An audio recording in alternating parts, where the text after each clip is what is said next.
Oke, selanjutnya kita mau tes koneksi internetnya. Kita masuk ke login administratornya, yaitu Netis ini. Login administratornya itu 192.168.1.254 ya. Mari kita coba. Nah, ini ada login administratornya, ada di sini. Ini kondisi sudah nyala, cuma belum terhubung internetnya, masih warna biru, hanya power sama wifi saja yang nyala. Oke, kita masuk loginnya dulu. Untuk akses masuk ke login, kita masukkan LAN 1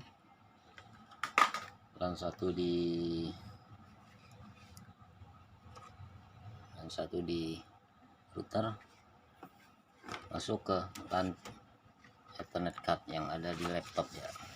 Oke, sebentar, kita masukkan dulu ini. Oke,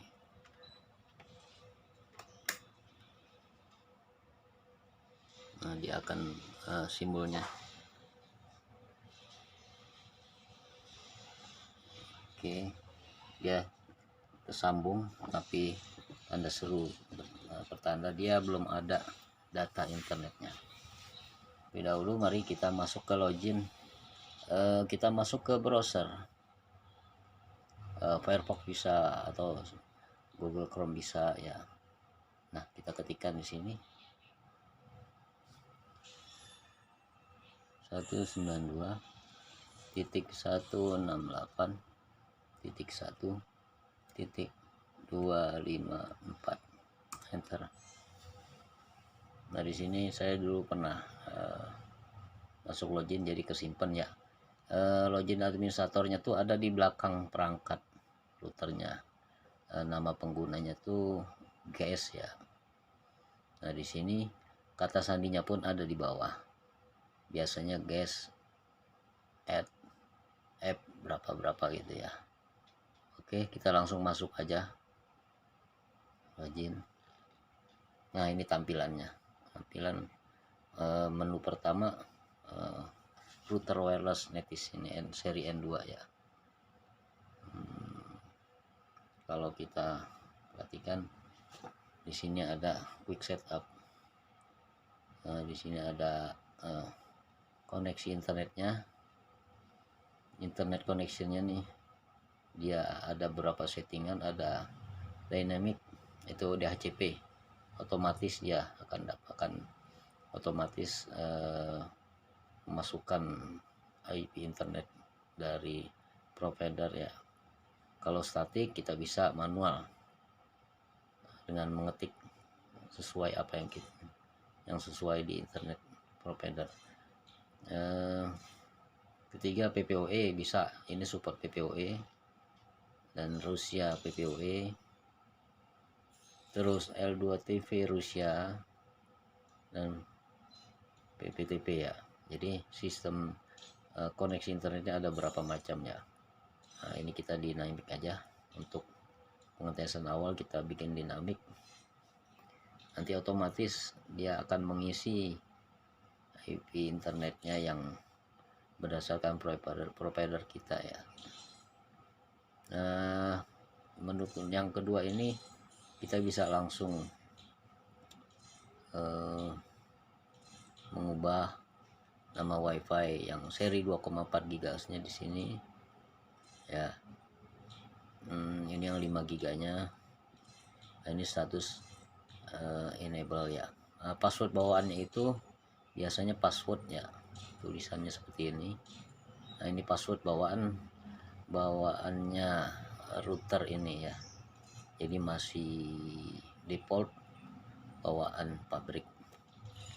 Oke, kalau memang kita simpan, kita langsung simpan di sini. Kemudian ada menu advance ya.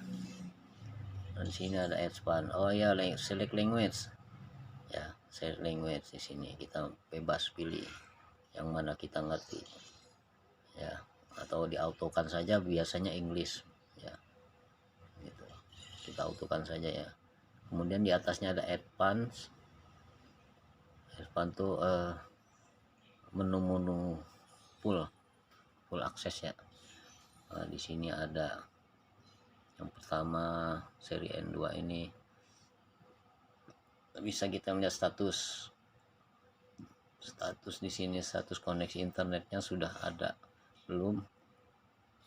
Di sini ada link status kalau memang sudah connect, dapat data internet dari internet pusat ya, provider atau yang lainnya, nanti akan berubah connected, dan IP ini otomatis kalau dynamic akan tertulis gitu, tidak perlu kita ketik ya langsung gitu. Oke. Kita bisa connect kalau kabel WAN-nya sudah kita colokkan ke data internet.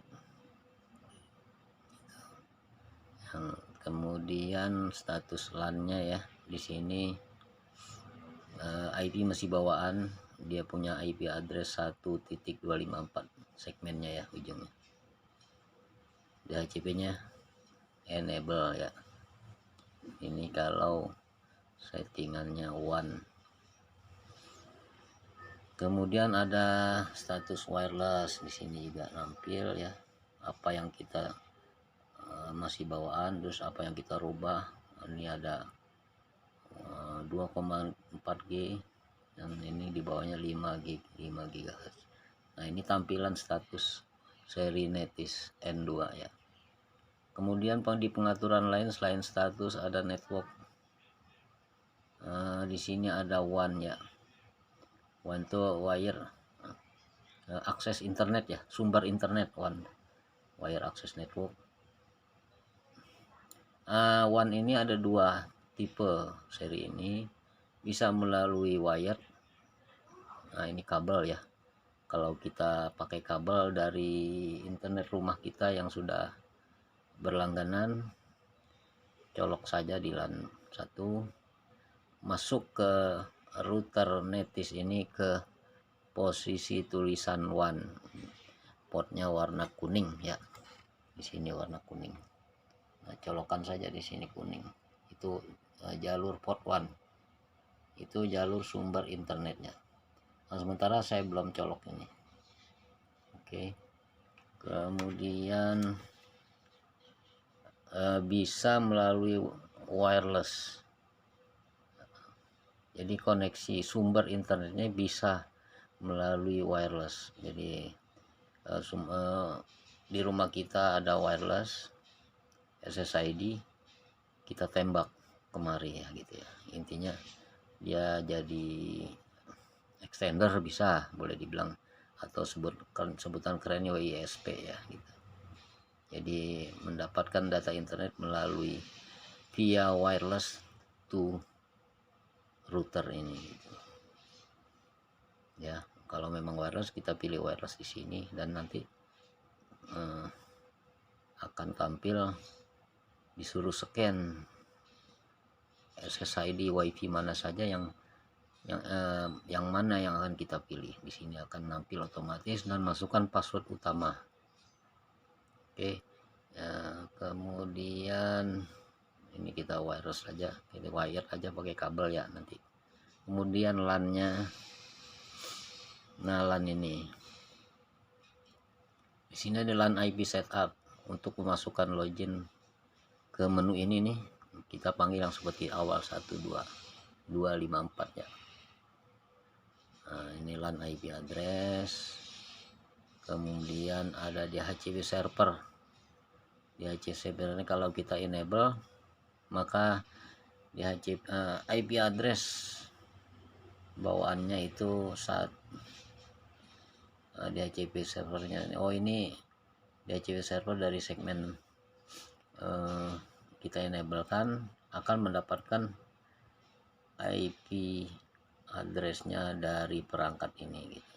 Jadi apabila perangkat handphone, laptop masuk ke internet, masuk ke perangkat ini, dia akan mendapatkan IP address dari bawaan router ini gitu, yaitu satu dengan segmen 1 titik. Yang ketiga digitnya 1 ya. Nah, kemudian di sini ada start IP address. Kita bisa membuat klien ya, berapa klien. Kalau kita setting di DHCP server ini, kita mau setting berapa perangkat yang akan bisa connect di sini, bebas. Misalkan di sini mulai dari 100, hanya 5 perangkat saja. Sudah, kita ketikkan saja di sini 104. Nah, itu. Jadi hanya 5 perangkat. Tidak akan bisa masuk lagi ke 105 karena kita sudah stop di sini. Oke. Nah, kemudian DNS-nya kita autokan saja. Nah, kemudian ada DHCP client list nih. Ini perangkat apa aja yang connect nanti akan nampil di sini, ada berapa klien. Ya. Kalau misalkan di sini 5, kalau sudah full maka di sini akan tertera 5 user gitu ya. Oke. Nah, kemudian ada menu IPTP, dia sudah setting mau otomatis, bridge atau 802 ya gitu. Kita otomatiskan bawaannya. Terus ada address reservation. Ada operation mode ya. Nah, ini nanti kita jelaskan di video berikutnya. Ini ada operation mode. Operation mode itu dalam arti pengertian perangkat ini mau dibuat setting apa gitu ya. Setting, karena settingan internet ada dua macam di sini. Mau dijadikan sebagai router atau sebagai bridge ya. Kalau router dia akan mendapat semua perangkat yang terkoneksi di perangkat ini akan mendapatkan IP address dari perangkat ini. Misalkan ada yang connect handphone, dia pasti IP addressnya 192.168.1.10 berapa gitu ya. Misalkan 102, 103 gitu. Nah, berarti settingannya itu sebagai router. Nah, kemudian ada settingan bridge. Nah, di sini artinya bridge ini kita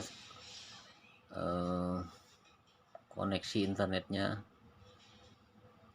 melalui bridge ya, sebagai penjembatan nih. Andaikan dari pusat kita berlangganan, kalau di setting bridge ini kita akan mendapatkan IP address dari sumber, bukan dari sini akan dapat IP addressnya ya. Ya, andaikan dari IP address dari sumber internet utama kita 100.1 ujungnya, otomatis perangkat yang connect kemari itu akan mendapatkan IP address 100 titik bla bla bla berapa gitu ya. Kalau kita setting bridge. Nah, di sini ada 2 mode ya. Sementara kita ke router dulu karena kita akan pengetesan setting mode router dulu ya gitu. Oke.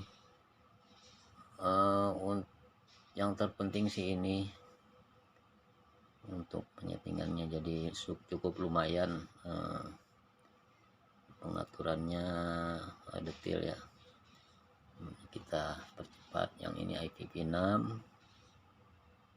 ya. Terus ada settingan LAN juga, setting WAN nya juga ya. Kemudian wireless ya, wireless setting juga.